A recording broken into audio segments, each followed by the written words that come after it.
This is county property. You understand me? Now move your truck. The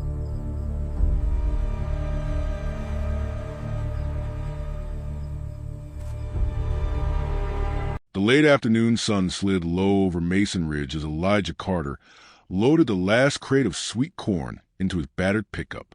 The farm smelled of dust, warm soil, and distant storms. He wiped his brow, already thinking about the community donation he needed to drop off, another small contribution to the Police Benevolence Fund, something he did quietly every month. But the crunch of gravel snapped him back. A patrol car rolled in too fast, tires spitting dirt. Officer Brock Hensley stepped out, thumbs hooked his belt, eyes narrowed like he already knew Elijah was guilty of something. Elijah felt his stomach tense, that familiar tightening he'd learned to live with. "Evening, officer," Elijah said carefully. "Step away from the truck," Brock barked. "Got reports of suspicious activity." The word hung in the air like a threat. Elijah blinked. "Suspicious? Sir, this is my land." Brock circled him, slow, predatory, glancing at Elijah's hands, clothes, even the dirt under his nails, as if farming itself was evidence. Elijah stayed still, heartbeat heavy in his ears. Then Brock leaned in close, voice low and cold. "You people always got some excuse." The sentence sliced through Elijah. He swallowed hard, jaw tightening, the humiliation sharp and public even with no one watching. Brock's hand drifted toward his holster. Elijah felt the world narrow to a single point, and then a sharp radio call crackled through Brock's unit, urgent, unfinished, and speaking Elijah's name. He froze. Elijah's breath hitched as a patrol car speaker repeated it again, louder, clearer, like a warning, and Brock slowly reached for his radio. The morning after the confrontation, Elijah Carter rose before sunrise, as he always did. The sky above Mason Ridge was still a deep violet, the kind of quiet color that let a man think clearly before the world demanded anything of him. He sat at the edge of his bed, rubbing his palms together the way his father used to, grounding himself before the day's work. But today his chest felt tight. Last evening replayed in jagged flashes. The gravel spraying, Brock's boots hitting the ground, that cold sentence slicing into him like a blade. Elijah inhaled slowly. He had fields to tend, produce to transport, and a week's schedule mapped out with the careful precision of someone who depended on every harvest. But as he stepped into the kitchen, he caught his reflection in the dark window. For the first time, he felt small on his own land. He straightened his shoulders. "Not today," he muttered. By the time the sun edged over the ridge, Elijah was outside feeding the chickens. The clucks, the rustle of hay, the soft of wind to the barn, all of it usually calmed him. Today it worked only halfway. Reuben arrived not long after, the older farmhand waving from a fence line. "You look tired," Reuben called. "Didn't sleep right," Elijah replied. "That officer again?" Reuben stepped closer, concern in his eyes. Elijah hesitated. "Yeah, he came by for nothing. Said I looked suspicious." He forced a laugh, but it sounded thin. Reuben frowned. "Suspicious for farming your own land? Seems that's all it takes." Reuben rested a hand on his shoulder. "You need to document this stuff." Elijah shook his head. "Don't want trouble." "Trouble's already here," Reuben said. "Just make sure it doesn't grow." Before Elijah could answer, the crunch of tires rolled up the road. His heart dropped. A patrol car again. Reuben's expression hardened. "You kidding me?" Brock Hensley stepped out. The same slow swagger, the same smugness etched across his face. "Morning," he said, though the tone carried no respect.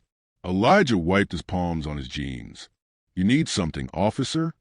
"Routine follow-up," Brock replied. "Got a report someone matching your description was seen casing equipment on Carson Road." Elijah blinked. "Casing equipment?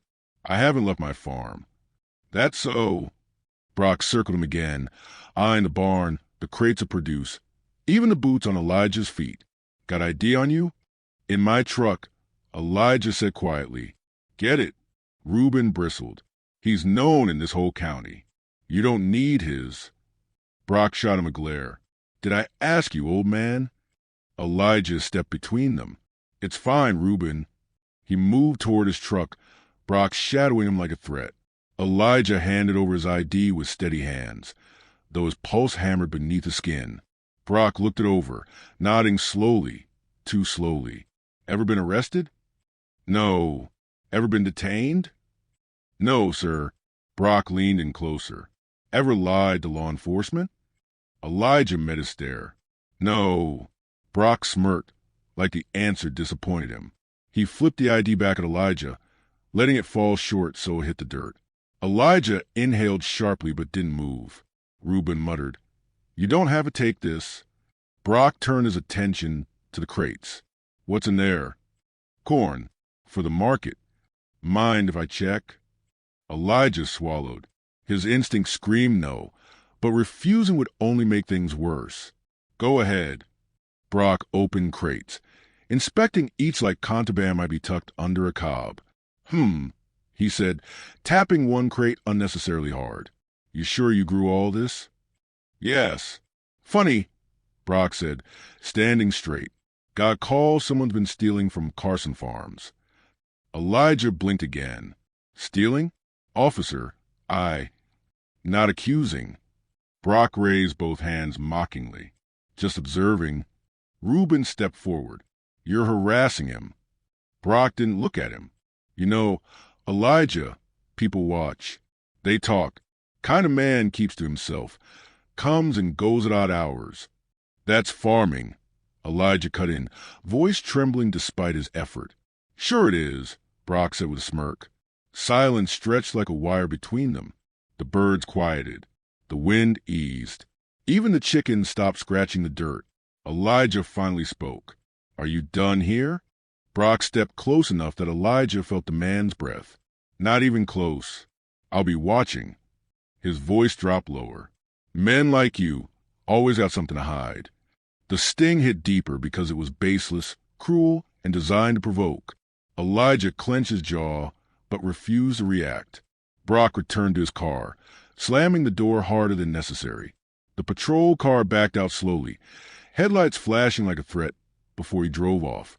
Reuben exhaled sharply. "You all right?" Elijah nodded, though the tremor in his hands betrayed him. "That man's trouble," Reuben warned. "He's going to keep coming." Elijah stared down the empty road Brock had taken. "I know." "Then what are you going to do?" Elijah lifted the fallen ID, brushed off the dirt, and looked toward the field stretching past the barn. "I'm going to keep working," he said softly, "and I'm going to pray he gets bored." Reuben shook his head. "Men like him don't get bored. They get bold." Elijah didn't answer. He simply turned back to his fields. Far behind him, unseen, dust rose on the same road Brock had taken. Only this time it carried the echo of a promise. This wasn't over. The rumors began the very next morning. Elijah first sensed it at Henderson's feed supply. He walked in carrying his usual order slip, but the clerk, a lanky teen named Brad who normally greeted him with a grin, stiffened. Brad's eyes darted to the back room, then to the door, like he wasn't sure Elijah should even be there. "Morning," Elijah said, setting the slip on the counter. Brad swallowed. Yeah, morning." No smile, no small talk, just tension. Elijah frowned. "Everything all right?" Brad hesitated. I heard something." He lowered his voice. "Officer Hensley said you were flagged." "Flagged for what?" Elijah asked calmly. Brad shook his head like he didn't want to repeat it.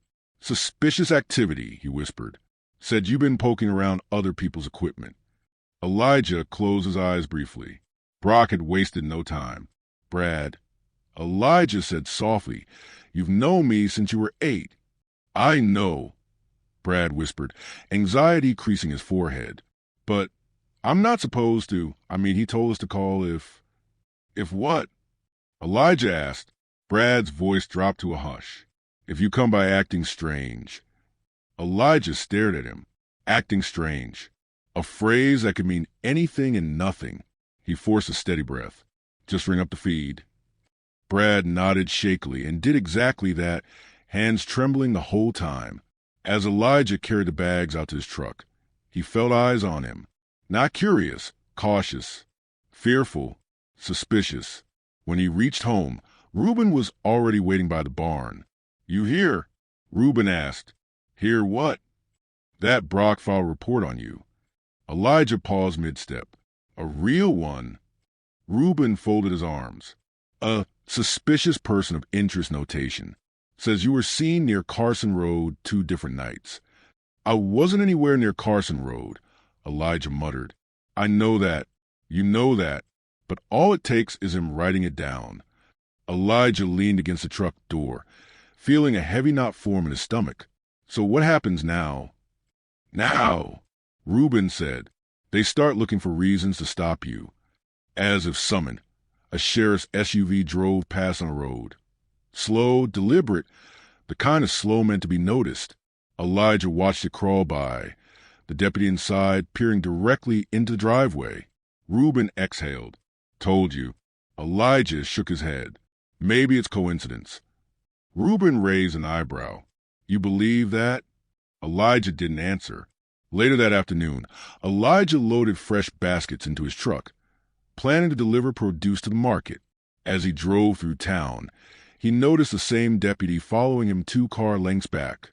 At the second stop sign, a different patrol unit merged behind them, shadowing both.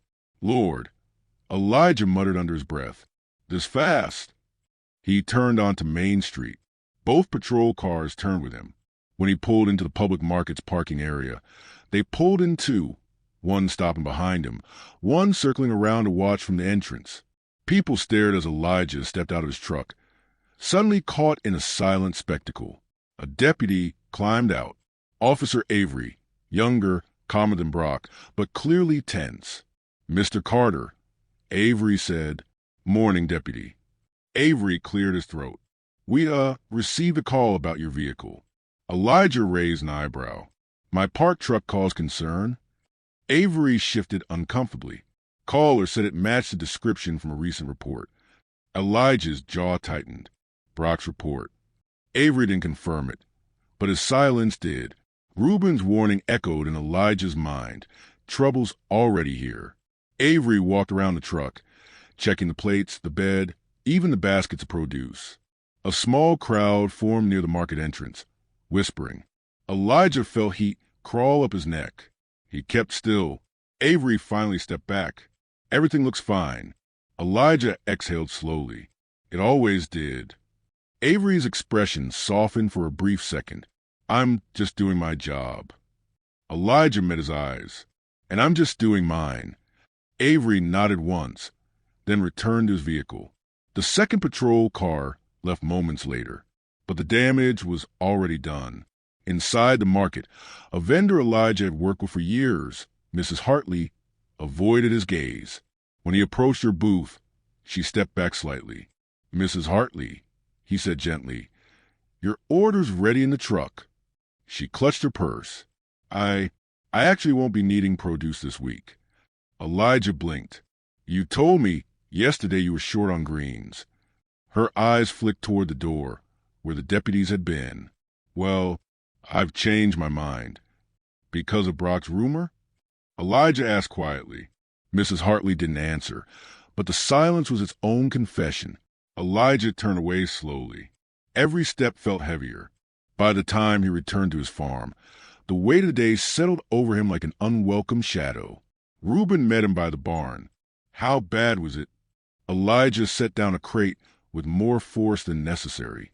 "People I've known 20 years won't look me in the eye." Reuben sighed. "Brock's poisoning the well." Elijah scrubbed a hand across his face. "I work hard. I pay my taxes. I help this community. Why am I suddenly untrustworthy?" "Because Brock said so," Reuben answered, "and because folks here are quicker to believe a badge than a black man." Elijah's heart clenched, but he knew Reuben wasn't wrong.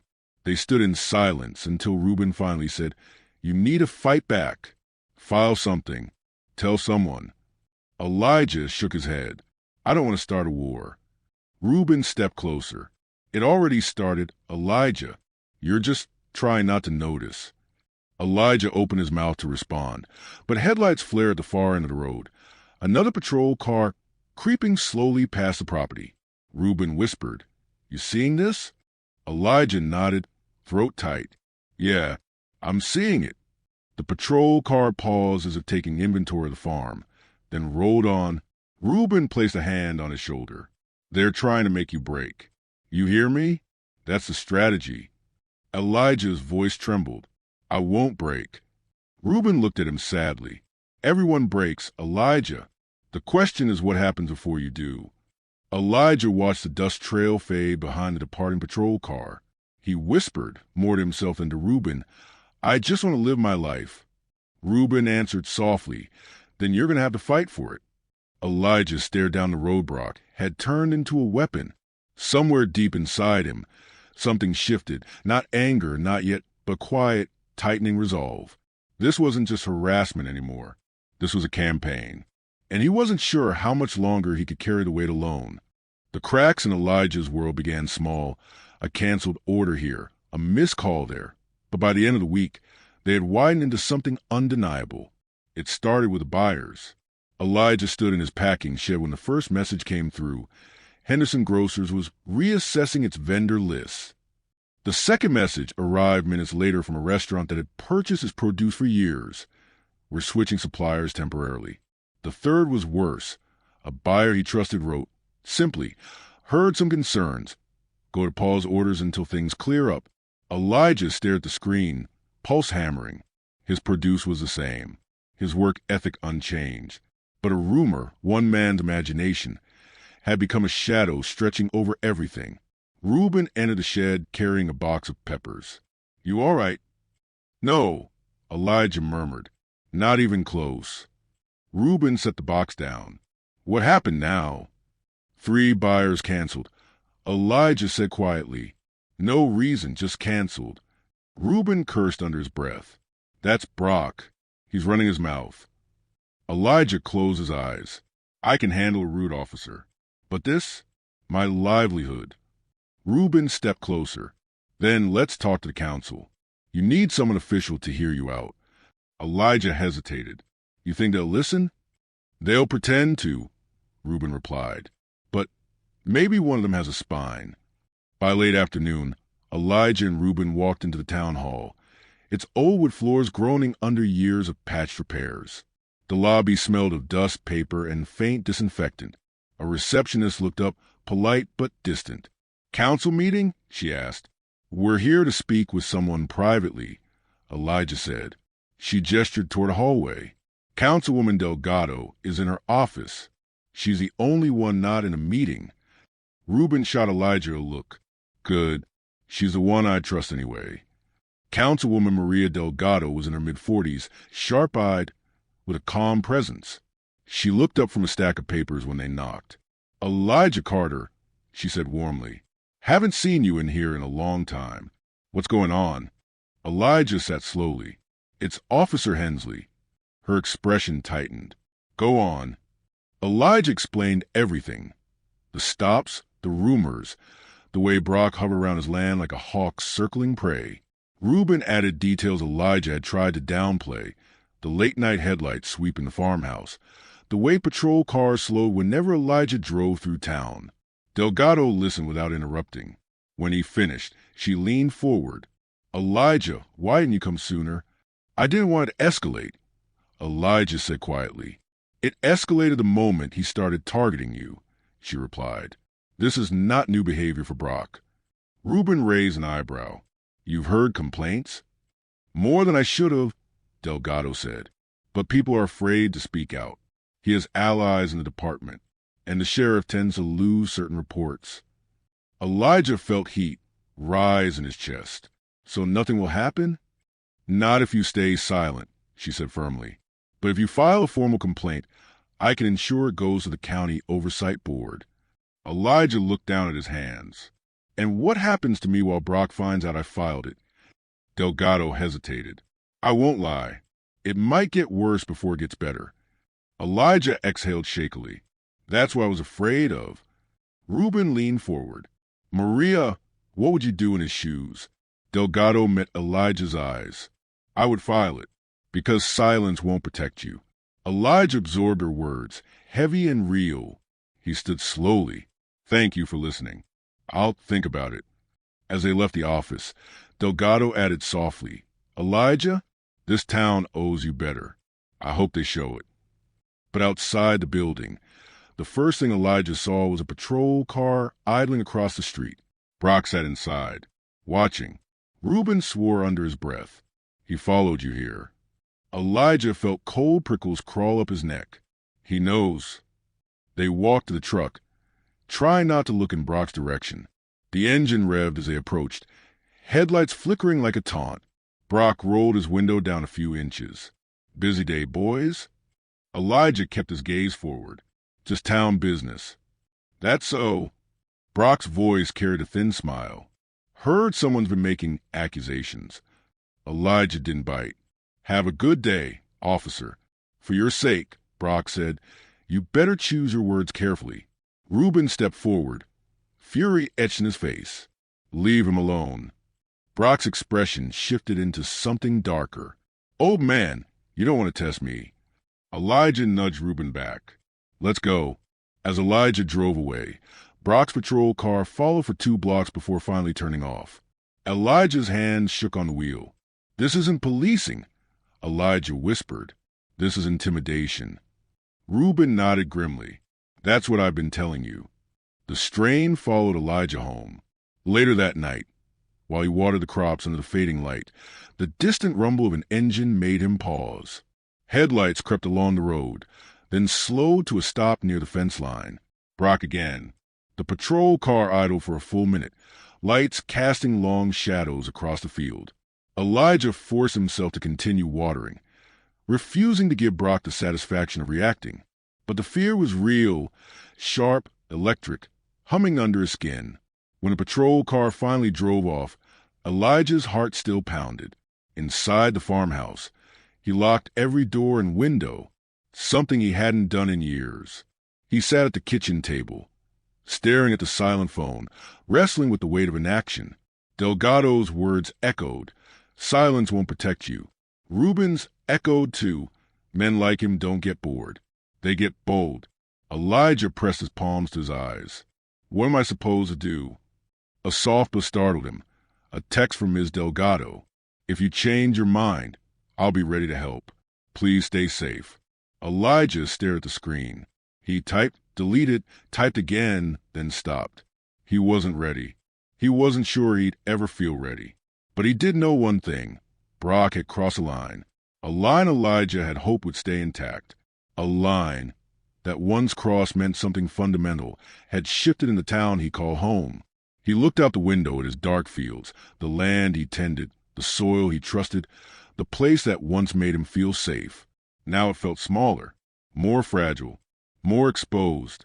In the distance, a stray beam of headlights flickered. Not Brock this time, just a passing driver, but Elijah flinched anyway. His world had changed, and the people he thought were his neighbors were no longer silent out of ignorance. Now they were silent out of choice. Saturday morning's farmer's market was supposed to be Elijah's refuge, a place where people came for ripe tomatoes, fresh honey, and small-town warmth. But that morning, the air felt different. Conversations hushed as he walked in. A couple whispered behind crates of peaches. Another vendor offered a tight, apologetic smile before turning away. Elijah tried to steady himself. Just sell your produce. Just get through the day. He arranged his sweet corn, green beans, squash, and peppers in neat rows. Reuben stood by his side, arms crossed, protective. You ready? Reuben asked. As I'll ever be. For the first hour, sales were slow. People browsed but didn't buy, their eyes sliding past him like he was an uncomfortable distraction. Elijah kept his posture calm, but his chest tightened with every avoided glance. Then Brock arrived. Not discreetly. His patrol car screeched into a parking space near the entrance. Doors slammed. Boots thudded against pavement. Conversations froze mid-sentence. Brock approached Elijah's booth with swaggering confidence, a showman stepping onto a stage. 2 deputies trailed behind him, young and unsure. Well, well, Brock said loudly. Busy morning, Carter? Elijah forced a breath. Officer, I'm trying to work. Oh, I can see that. Brock stepped closer, leaning over the crates like he was sniffing for contraband. Mind if I take a look at your stock? Reuben stiffened. He's already been inspected twice this week. You know that. Brock ignored him. He picked up a crate of corn, spinning it theatrically in his hands. You got proof you grew all this. Elijah's jaw clenched. It's my farm. Brock turned to the growing crowd. Funny thing. Got a report this morning that someone was selling stolen produce at the market. Thought I'd check it out. A ripple of murmurs broke through the silence. Elijah felt something inside him fracture. Stolen, he said, voice tight. You're accusing me of stealing vegetables from my own land? Brock shrugged. Just doing my job. No, Elijah said. You're harassing me. The word slipped out before he could stop them. The crowd tensed. Brock smiled thinly. Careful. Wouldn't want this to escalate. Reuben stepped forward. You've already escalated it. Stay out of this, Brock snapped. Elijah inhaled slowly, trying to steady his voice. Officer Hensley, you've searched my truck, followed me around town, questioned my buyers, and now you're accusing me of theft in public. Brock raised his eyebrows mockingly. Is that what you think this is? It's what it is, Elijah said, and everyone here knows it. The crowd shifted. A few people looked uncomfortable. A couple looked ashamed. Others avoided eye contact altogether. Brock straightened, voice booming loud enough for every vendor to hear. Elijah Carter, you need to calm down before you make this worse for yourself. Elijah felt his pulse pounding. Something hot and sharp rose in his chest. Weeks of humiliation, fear, and quiet endurance tightening into a single breaking point. No, he said louder. I'm done being quiet. Gasps flickered through the market. Brock stepped closer, face inches from Elijah's. You raising your voice to an officer? Elijah spoke slowly, deliberately. I'm raising my voice to a man abusing his authority. Someone in the crowd whispered, record this. Phones lifted. Brock noticed. His expression twitched, just for a moment, before he masked it with anger. Put the phones down, he barked. Nobody did. Elijah felt breath fill his lungs in a way it hadn't in days. This is my community, he said, turning to the crowd. I've worked here my whole life. Sold you food. Helped your families. And he's trying to make me look like a criminal for nothing. A woman near the front looked conflicted. Officer Hensley, maybe... Brock snapped. Ma'am, stay out of it. The tension cracked like a branch under weight. Elijah lifted a crate of corn and set it down hard. Not violently, but firmly enough to echo. If you're going to accuse me, he said, then show the proof. Brock took a step back, caught off guard. I don't need to show anything. Reuben barked a laugh. Because you don't have anything. Phones recorded every moment. Sir, one deputy murmured nervously, maybe we should... Quiet, Brock snapped. Elijah stared at Brock, finally steady. I'm not afraid of you anymore. The market held its breath. Brock's face flushed red. You keep talking like that, he said, hand drifting toward his cuffs, and I'll arrest you for disorderly conduct. Elijah didn't move. If standing up for myself is disorderly, then go ahead. The deputies exchanged worried glances. A man in the crowd called out, he didn't do anything. A woman added, leave him alone. Brock spun toward them. You want to spend the night in jail too? Phones zoomed in closer. Brock turned back to Elijah, rage and panic swirling behind his eyes. Last warning. Elijah met his gaze without blinking. I won't be silent. For a moment, Brock looked ready to snap, to grab Elijah, to escalate, but Deputy Avery suddenly stepped between them. Officer, Avery said quietly, that's enough. Brock froze. Avery, get out of my way. Avery shook his head. Not like this. Not today. The crowd murmured. Relief mixed with disbelief. Brock glared at Avery, then at the sea of phones. His chest heaved. Fine, he spat. Have it your way. He stormed off, shoving past the crowd. The deputies followed, one reluctantly glancing back at Elijah. As a patrol car roared out of the parking lot, Elijah finally exhaled. Reuben gripped his shoulder. You all right? Elijah nodded, though his body trembled. I don't know.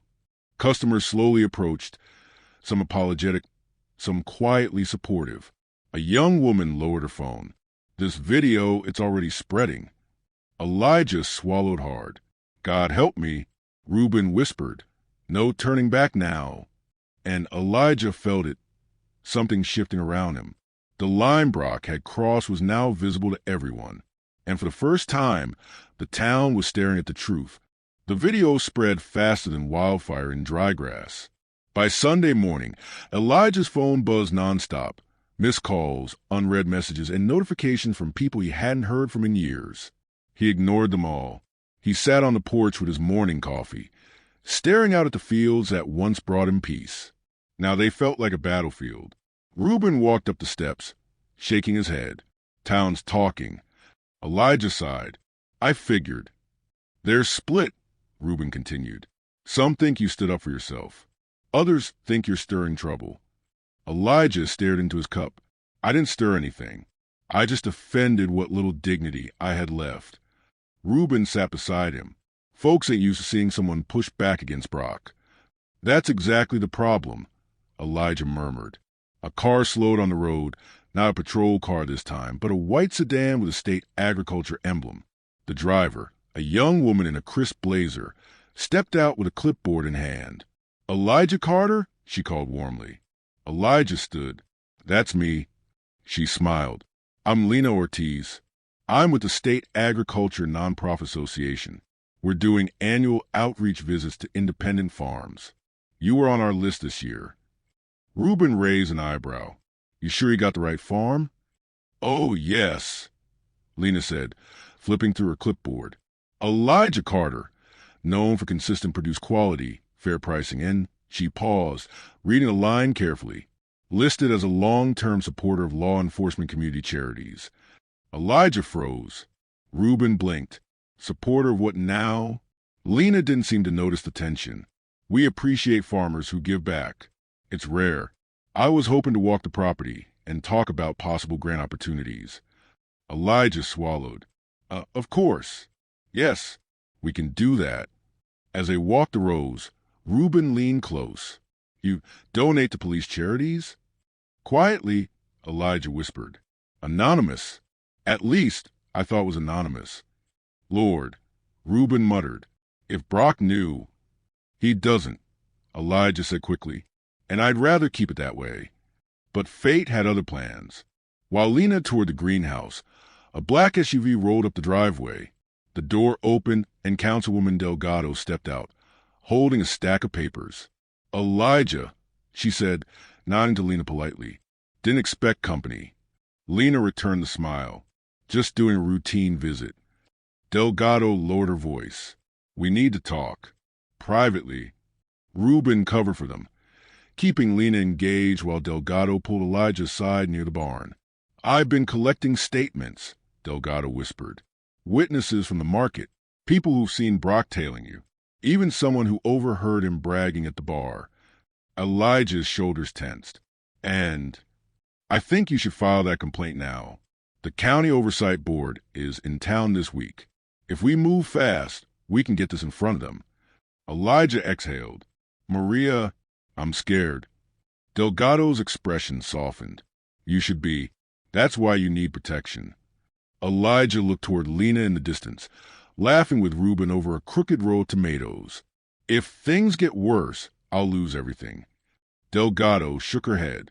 If you stay silent, you'll lose it anyway, just slower. Before Elijah could answer, the distant whine of a siren cut through the quiet.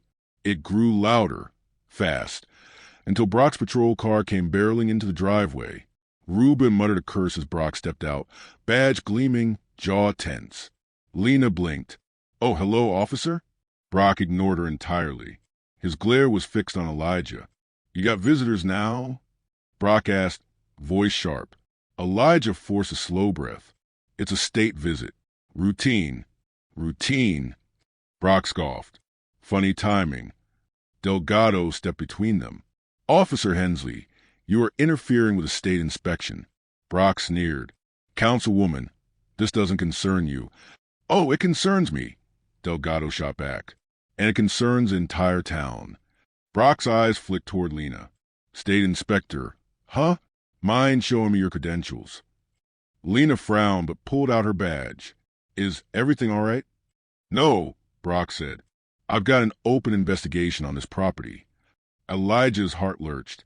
What investigation? Brock kept his gaze locked on Lena.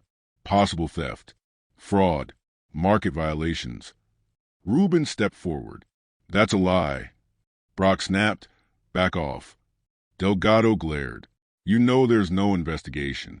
You're making this up. Brock ignored her. Inspector, I need you to suspend this visit until further notice. Lena's eyes widened. Officer, I can't just suspend a state inspection without cause. You have cause, Brock said, stepping closer. I said so. Delgado stepped in front of Brock. She answers the state. Not you. For a moment, Brock's facade cracked, frustration boiling into something more dangerous. He took a step toward Elijah. You think posting that video makes you some kind of hero? Brock hissed. You embarrass me. Elijah held his ground. I showed the truth. Brock leaned closer. Truth don't matter. Perception does. And I control that. Lena's brows knit. Officer, I'm getting uncomfortable. I'm calling my supervisor. Brock's jaw flexed. You do that. She stepped aside to make the call. Delgado whispered to Elijah. This is good. Let the state see who he really is. Elijah's stomach churned. It doesn't feel good. Minutes later, Lena returned. My supervisor wants me to continue the inspection, and they want documentation of Officer Hensley's interference. Brock paled, the first sign of fear Elijah had ever seen on him. You're making a mistake, Brock growled. No, Lena said calmly. You are. Reuben smirked. Guess your badge ain't magic after all. Brock glared at him, then at Elijah, then at Delgado. This isn't over, he said, voice trembling with rage. Delgado lifted her phone. Leave, before this becomes a reportable incident. Something in Brock finally snapped, but instead of exploding outward, he swallowed the fury, turned sharply, and marched back to his patrol car. Gravel spat from his tires as he sped away. When the dust cleared, Elijah realized he was shaking. Reuben placed a hand on his back. You all right? No, Elijah whispered, but I think he just made a mistake. Delgado nodded. A big one, and now he knows it. Lena stepped closer, face serious. Elijah, I need to ask you something. He swallowed. What is it? Are you? She asked gently. The same Elijah Carter listed as a long-term anonymous donor to police Charities statewide? Reuben's head snapped toward him. Anonymous what? Elijah felt his throat tighten. Yes, he admitted softly, but no one's supposed to know. Lena exhaled. Well, someone will, because that's part of your public agricultural profile. Delgado's eyes widened. Elijah, this changes everything. Elijah stared at her. How? He whispered. Delgado smiled faintly, the first hopeful expression he'd seen all week, because Brock picked the wrong man to cross. Word traveled faster than Elijah could prepare for it. By Monday morning, the state nonprofit's regional office had circulated Lena's report, not just about the farm inspection, but the interference she faced from Officer Brock Hensley. That report made its way to the County Oversight Board, then to a few nearby agricultural groups, and then somehow, inevitably, into the hands of local law enforcement agencies across the region. Elijah woke to the sound of tires on gravel, but not the hostile crunch he'd grown used to. This time, a white county vehicle pulled up, followed by 2 marked patrol cars from neighboring towns. 3 officers stepped out, their hands nowhere near their holsters. Morning, Mr. Carter, one said. His nameplate read Lieutenant Warren. Elijah stiffened on the porch. Can I help you? Warren smiled genuinely. Actually, we're here to help you. I'm with the county outreach program. We received a notification about your upcoming inspection and some concerning behavior from an officer in your town. Reuben stepped out beside Elijah, arms crossed. Concerning? That's one word for it. The 3rd officer, a woman with kind eyes, stepped forward. Sir, we also wanted to speak with you directly. Are you the Elijah Carter who donates to the Police Benevolence Fund? Elijah blinked. Ah, yes, but that was supposed to stay anonymous. Warren shook his head. Anonymous to the public, maybe, not to the charities. Your contributions when officers injured on duty, families in crisis, retired cops struggling with medical bills. The female officer added softly, some of us owe our kids school supplies to donors like you. Elijah's throat tightened. Reuben muttered under his breath, Lord have mercy. Before Elijah could respond, another car approached, a familiar one. Councilwoman Delgado stepped out, waving a folder. Elijah, I just came from the oversight office. They want to talk to you today. Warren turned toward her. Councilwoman Delgado, good to see you. You too, she replied. I see the word spreading. Reuben whispered, this is getting big. Delgado approached Elijah quietly. The Oversight Board has received multiple calls already from officers in other towns, praising you for your contributions. They're honestly stunned. Elijah rubbed his palms together. I didn't want praise. I just thought it mattered. It does, she said firmly. Just not to everyone. Before Elijah could answer, the rumble of another engine filled the driveway. Brock's patrol car. Of course. He stepped out, face tight, jaw locked with barely contained anger. What the hell is all this? Brock demanded. Warren raised an eyebrow. Officer Hensley?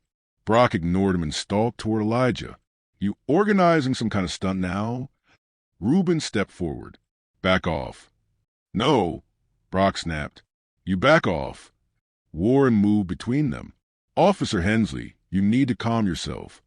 Brock looked Warren up and down. Who are you? Lieutenant Warren, County Outreach. Brock scoffed. Outreach? What's that supposed to mean? You're on my turf. No, Warren said calmly. We're on Mr. Carter's property. Brock turned on Elijah. You think getting the county involved scares me? Elijah shook his head. I didn't call them. The female officer stepped forward. We came because we learned about Mr. Carter's situation and his contributions. Brock frowned. What contributions? Warren's voice sharpened. Mr. Carter has been a long-term donor to multiple police charities, including funds that support officers like you. Brock's eyes widened briefly before he masked it. That's impossible. Delgado lifted her folder. It's documented. Your department received direct assistance from donations he helped fund. Brock's face went pale. Warren continued.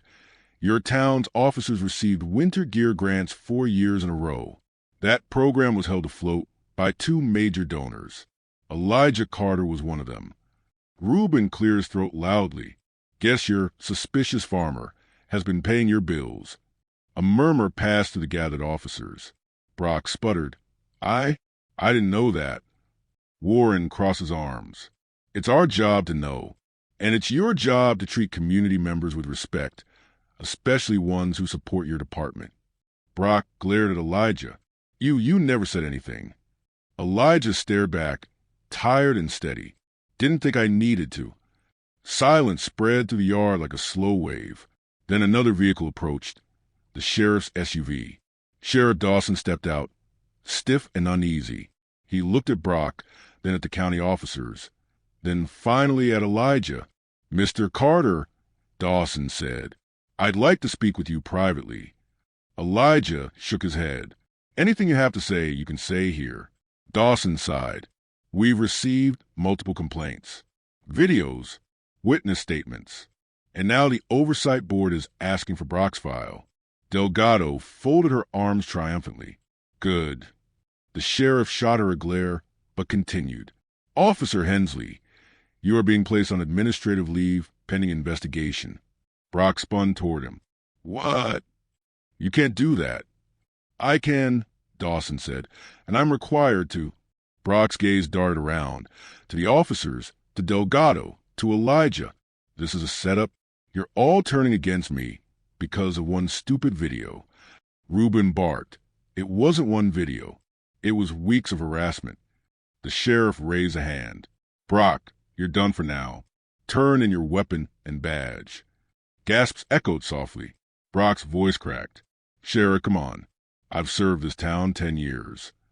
And in those 10 years, Dawson said, I've ignored too many red flags. That ends today. For the first time since all this began, Brock looked truly shaken, small, cornered, uncertain. He faced Elijah, voice trembling with something between anger and disbelief. All this because of you. Elijah's voice cracked, but he spoke clearly. All this because of your choices. Brock stared at him for a long, frozen moment. His eyes were a storm, betrayal, humiliation, resentment swirling together, before he finally turned, unhooked his badge, and dropped it into the sheriff's waiting hand. The sound was small, but it echoed. Dawson nodded to Warren. We'll take it from here.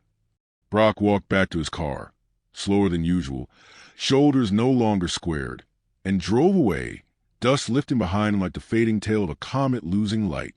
The county officers turned to Elijah. Thank you, Warren said, for your contributions and for your patience. Elijah nodded silently. Delgado touched his arm gently. It's not over, Elijah, but today something shifted. Reuben exhaled. Shifted? Feels like the world turned upside down. Elijah watched the dust settle on the empty road Brock had taken. He felt no triumph, only the heavy, quiet ache of a man realizing justice came with its own wounds. The news hit town faster than anyone could pretend otherwise. Officer Brock Hensley had been suspended, not quietly, not discreetly, but escorted out of the station in full view of half the department and a few stunned townspeople waiting to renew permits. Elijah didn't go into town to see it. He didn't want spectacle or satisfaction, but word traveled. Reuben arrived at the farm that afternoon, dust still clinging to his boots. It happened, he said simply. Elijah looked up from sorting tomatoes. I know. They walked him out, Reuben continued. Took his weapon, his access card. Folks were whispering like church ladies catching gossip. Elijah nodded but kept sorting, hands steady even as something inside him trembled. He wasn't sure if it was relief or exhaustion. Maria texted. Reuben added. Oversight board found more than expected. Old complaints. Ignored reports. Stuff the sheriff should have taken seriously. Elijah set a tomato aside. I'm not surprised. You shouldn't be, Reuben said. But it's something. Finally. Elijah leaned against the table. So what now? Reuben shrugged. Investigation continues. Oversight board's digging. Might take weeks, maybe months. But Brock's out. For good, if you ask me. Elijah exhaled quietly. The sound was thin, weary. Why does it feel better? Reuben softened. Because you didn't win something. You survived something. Those words landed heavier than Elijah expected. Later that afternoon, Elijah drove into town for essential supplies. The grocery store felt different. A mix of caution and apology lingering in the aisles. Mrs. Hartley spotted him near the produce section. She walked over slowly, clutching her purse like a shield. Elijah, she said gently, I wanted to. I'm sorry. He looked at her, unsure how to respond. She continued, voice trembling. I believe what I heard, and I shouldn't have. I didn't stand up. I should have. Elijah nodded once. Thank you. It wasn't forgiveness, but it wasn't anger either. Just truth. As he left the store, someone else approached. Deputy Avery. He wasn't in uniform, just jeans and a worn t-shirt. His hands were shoved awkwardly in his pockets. Elijah, Avery said, I wanted to say something. Elijah paused. Go ahead. I saw things, Avery admitted quietly. Things Brock did. Things he said. I should have spoken up sooner. Elijah studied him. Avery's eyes held sincerity, but also guilt. Why didn't you? Elijah asked, not accusing, just tired. Avery swallowed. Fear. Loyalty. The wrong kind of loyalty. But what happened at the market? It opened my eyes. I'm sorry. Elijah nodded slowly. People make mistakes. Just don't repeat this one. Avery managed a faint, grateful smile. I won't. Back on the farm, Elijah set his supplies down and stood alone near the fence line. The sun was lowering, casting long shadows across the field. Crickets had begun their nightly chorus. The land felt quiet again, not safe, but quieter. From the road, a couple of cars slowed as they passed. Instead of suspicion, some drivers lifted a hand in a small gesture of respect. Elijah returned the gesture once, then lowered his hand, feeling the ache of everything that had transpired. Justice had started, but healing would take much longer. As twilight deepened, Elijah whispered into the cooling air, "Just let tomorrow be easier." The fields did not answer, but they held the silence gently. The days after Brock's suspension settled into a strange, uneasy calm. Elijah moved through his routine carefully, still half expecting headlights in the driveway or the crunch of gravel signaling another confrontation. But none came. For the first time in weeks, his farm felt like his again, not a battlefield, not a target, just land and work. Orders resumed slowly. A few buyers sent cautious messages. "If you're back to selling, we'd love to restock." Others simply showed up with empty crates, avoiding eye contact but carrying genuine regret in their body language. Elijah accepted each gesture quietly. Not warmly, not coldly, just quietly. He wasn't ready for forgiveness. Not yet. One bright afternoon, Councilwoman Delgado visited the farm with a folder under her arm. "The Oversight Board is launching a formal review of your town's entire department," she said, her voice steady. "Policies, complaints, patterns. This time, they're not looking the other way." Elijah nodded. "Good." She hesitated. "They might ask you to speak." Elijah exhaled. "I'll tell the truth. That's all I have." Delgado smiled softly. "And that's enough." After she left, Elijah stood at the edge of his fields, watching rows of young sprouts pushing through dark soil. Life continuing, quietly and insistently, despite everything. Later that week, while delivering produce to a local pantry, Elijah stepped out of the building and froze. Brock stood across the street, not in uniform, just jeans and a wrinkled shirt, hands shoved deep in his pockets. He looked smaller without the badge, his posture slumped, eyes wary. He didn't approach. He didn't speak. He just waited, as if unsure whether he had any right to. After several long seconds, Elijah crossed the street, not angrily, not timidly, just purposefully. Brock swallowed. "Elijah, I didn't come to start anything." Elijah raised a hand gently. "I don't want trouble." Brock nodded quickly. "I know. I just wanted to say I'm sorry." His voice cracked. "I messed up. I let my own biases speak louder than sense. I didn't see you for who you are." Elijah studied him, really studied him, and saw not a monster, not a villain, but a man unraveled by his own choices. He spoke softly. "What you did hurt me. Physically? No, but it took pieces from me I can't get back." Brock's eyes glistened. "I know." Elijah exhaled. "But I don't want to carry hate." Brock wiped his cheek. "I don't expect forgiveness." "I'm not offering it," Elijah said gently.